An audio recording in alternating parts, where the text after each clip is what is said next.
Or 1-800-PROGRESSIVE.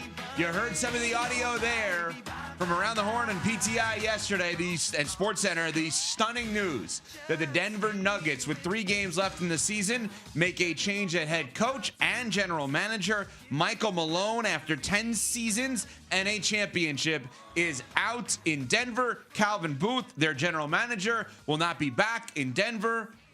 And, oh, by the way, they're heading to the playoffs in just a few days here. Along with Michelle Smallman, Chris Canty, Evan Cohen with you. Good morning, everybody. How are we doing today? Man, it's a hard knock life for NBA coaches, especially ones that win championships. 1 minute you're on top of the world, and 2 years later, you're fired and you're looking for a job.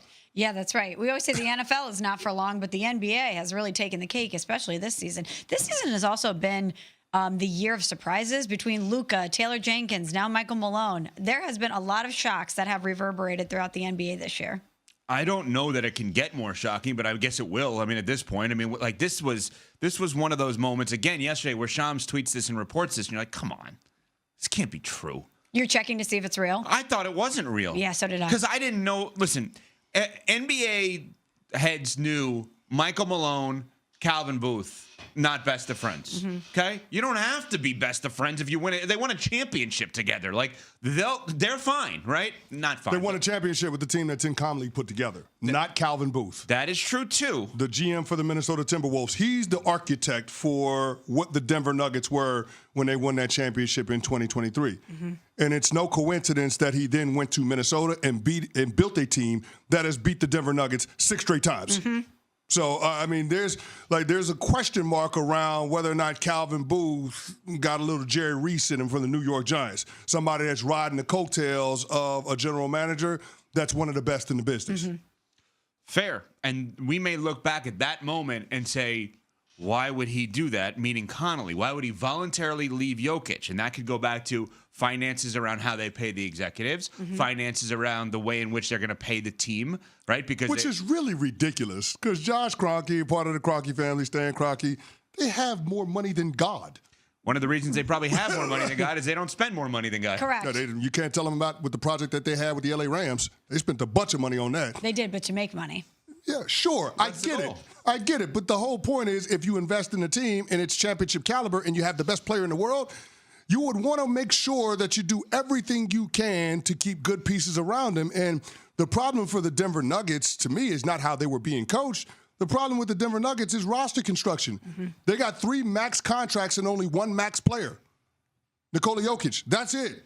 That Jamal Murray contract doesn't look great. Michael Porter Jr. contract, aged like milk. Oh, those are bad deals relative to what you're paying him. Now, I do think Murray is more part of the solution than the problem, but I think it's clear and obvious that the trajectory that he was thought to be on is no longer the case. And so you're going to have to bring in other pieces around Nikola Jokic, and that's going to require that you spend some money and spend some draft capital in order to make a significant move this summer. And maybe they will apply what they've been able to enact with the Rams to the Nuggets. But I will tell you, as somebody who has dealt with them a little bit, or at least has been in the same ecosystem as the Kroenke Sports Entertainment Group, what they did with the Rams, with the bleep them picks, what they did with the Rams and funding SoFi Stadium and spending money out there was not the approach that they have historically taken with their sports franchises. So I am not surprised that there is some frustration around the fact that people think that they aren't spending enough money with the Denver Nuggets. Now, they've had success for a long time. They didn't, whether it was Arsenal or the Rams or the Avs or the Nuggets. And then they went to LA. They win with the Rams. They've obviously had success with the Avalanche. They've had success with the Denver Nuggets. So part of the formula has worked for them. But they are going to have to make sure that they're doing everything they can moving forward to capitalize on the window that you have with the greatest player in the world in Nikola Jokic. Yeah, and that's the weird thing is Michael Malone was the coach of a team for 10 years that had the greatest player in the world and got the most out of the greatest player in the world. Normally when that happens, that coach is with that great player for the entirety of his career. We could sit there if we do the football comps, and we've probably had many critiques over the course of the last however many years of Sean McDermott, the Bills coach. The Bills may look at it and say, he's gotten the most out of the MVP of the National Football League and Josh Allen, and thus we are going to stay with him until they ultimately get over that hump. Michael Malone got the most out of Jokic. You cannot get more out of a player than Michael Malone got out of Jokic. Now, there's so many layers to this. CeCe brought up the amount of coaches that have been fired in the NBA that have won titles, it's ridiculous. It's staggering. Malone, obviously. Coach Bud was fired by the Bucks. He's obviously now the coach of the Suns, at least for now. Frank Vogel. Well, I mean, God have mercy. I'm being serious. It's lies told. Yeah. No lies told. And I'm not blaming Coach Bud because everyone gets fired by that organization at this point. Frank Vogel, coach of the Lakers, gets fired, right? Nick Nurse, coach of the Raptors, gets fired. And this doesn't even include, because this is more recently, Ty Lue got fired by the Cavs. And he's one of the best coaches in the league. And he's never not been one of the best coaches in the league. Right? Literally, the guy came in with no head coaching experience, and from the moment he took over, was a top 5 coach for the entirety of the time he's ever been a coach in his life. Yeah. And he got fired by the Cavs. Now, they have a great coach now in Kenny Atkinson. They had a pretty good one in J.B. Bickerstaff as well, who's been phenomenal with the Pistons. Point is, I just said, he's been phenomenal with the Pistons. He can get fired next year. That's the way the NBA is working right now. So no one's safe. It's ridiculous. It's getting to a point of utterly ridiculous. Now, Malone at least had a tenure of 10 years where you could say, okay, that wasn't a quick hook, weird hook, but not a quick hook. Josh Kroenke, vice chairman of KSE, on X with the Nuggets here. Here's what he had to say about the firing of Malone. This wasn't a decision that was taken lightly or taken as in a reactionary fashion to anything specific. Having observed our group over a very long period of time, what I would say is that, having observed that group over a period of time, there were certain trends that were very worrisome to me at different points in time.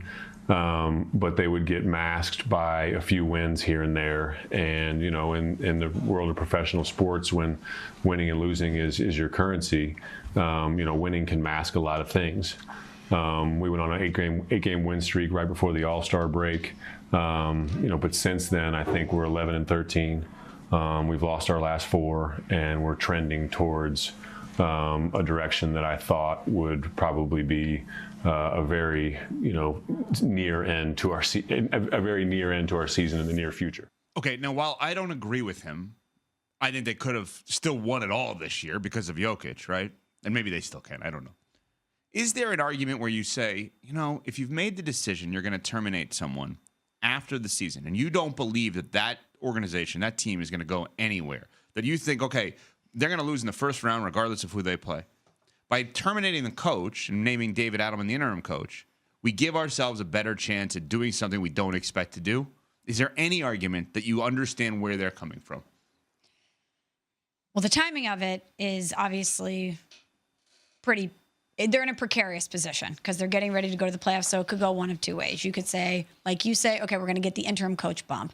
Obviously, based on reporting, there was frustration in the locker room, especially with the way things were the way things were going defensively for the Nuggets. There was reports that Jokic was upset about the way things were going. And if you want to try to give your team a boost when it matters the most, there's the argument that maybe this will accomplish that. But also, it is a huge gamble to disrupt your team in this way when maybe you do believe that they have a chance to go on and win it all because of the star power that you have on this team and because of the fact that they've done it before. With this coach, I probably wouldn't have done it, but I can sit here and listen to the rationale of things were going downhill. They were losing games. The best player in the world and your star player, and the only way that you're going to be able to win a title is upset with the way things are going. Maybe we take a really bold step and see if it works out. They're 11-13 since the All-Star break, and they've lost 4 straight. Maybe they can win a playoff series because they have the best player in the world. But they can't win 3 playoff series in the Western Conference to get to the NBA Finals. Not this Western Conference. That has been as closely contested as we remember. Mm-hmm. So, I don't think staying status quo was the right decision. I actually applaud them for cleaning house and making the bold move. And I think what the Memphis Grizzlies did in part gave the Denver Nuggets some cover in terms of making this decision, right? Because last week we were talking about, man, it's unprecedented what they did firing Taylor Jenkins. Well, now it's not. Now it's in vogue, apparently. And whether or not you can give your team a little bit of a bump going into the playoffs to see if this can create the edge that you need around every team that eventually ends up being a title contender, we'll see. But if you realize that change needed to be made, and based on the reporting that we're getting, what was going on behind the scenes, that's obvious, then I don't have a problem with the move. I go back to the post-game press conference that Michael Malone had after their loss against the Portland Trailblazers on March 21st when they got smoked by Portland by 20 points. And he was criticizing a lot of the players. He says, we got to show them the film because they don't watch film on their own. And we got them to get them to do the things that lend themselves to being able to win basketball games. He was very critical of the effort of his players and the attention to detail. And I can't help but think that the old school mentality, the old school approach of Michael Malone is what rubbed a lot of the young players the wrong way. And, of course, those are the young players that Calvin Booth, the general manager, is caping for to get them to play. Yeah. Last thing for now on this. Blood on Jokic's hands or no? No. This is not about Jokic. Jokic has done everything that you need him to do. He's averaging 30, 13, and 10. Right? Like this is the best season that he's had, and it's a shame that he's not going to win the MVP because I think he has a legitimate case for it. But I think this is more about the young players that they brought in to replace guys like Jeff Green, KCP, Reggie Jackson, and Bruce Brown from that championship team a couple of years ago, not stepping up and being what they need them to be at the most important time of the season. And Michael Malone had the urgency to try to get a fire under those guys, and I think it backfired on him in the sense that those players, the young guys that general manager Calvin Booth brought in, had the ear of the GM, had sympathy from the GM, and therein lies the issue when it comes to the tension in the working relationship between Michael Malone and Calvin Booth. I think that was the impetus for the organization to part company with both parties because they realized the ridiculousness of it all. All fair. But if the reports are out there that Jokic was frustrated with the team's performance, if Jokic wasn't happy, do you think that this is a move they would make without knowing that he would be fine with it?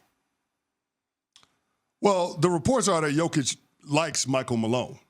So I take it at face value. I'm not in that locker room. I don't know.